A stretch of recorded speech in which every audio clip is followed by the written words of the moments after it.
As the question says, two blocks of masses m1 and m2 are connected by a spring of spring constant k. The block of mass m2 is given a sharp impulse so that it acquires velocity v0 towards right. Find the velocity of the center of mass. Now, since there is no external force acting on this system of two blocks once this impulse has been applied, so we can conserve the momentum for this system.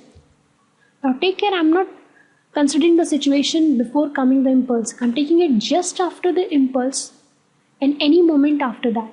So we can easily conserve momentum over here. So we have the center of mass velocity to be m1 into 0 plus m2 into v0 upon total mass, which is m1 plus m2, giving us the velocity of center of mass to be m2 v0 upon m1 plus m2.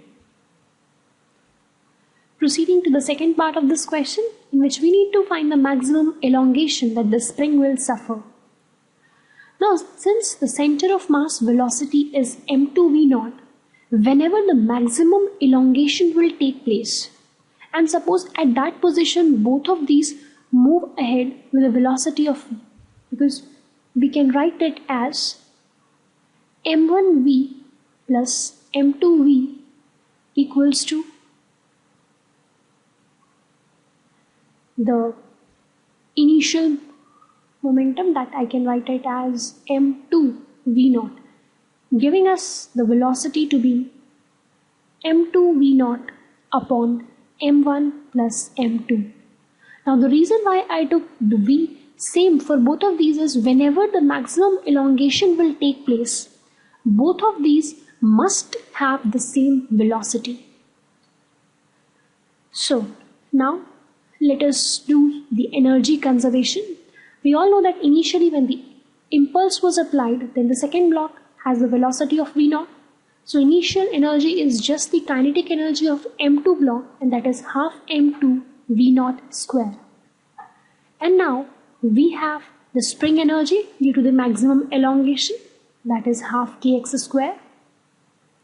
Moreover, both the blocks will be moving with the velocity of v, and we are having the kinetic energy of half m1 v square plus half m2 v square. Cancelling the factor of half on both the sides and putting the value of v from this to this, we get m2 v0 equals, rather m2 v0 into v0 m1 upon m1 plus m2 equals to kx square, giving us the value of x to be v0 under root m1 m2 upon k m1 plus m2. So this is the maximum elongation that has been asked in the second part of this question. Now this thing you are going to get once you solve this equation.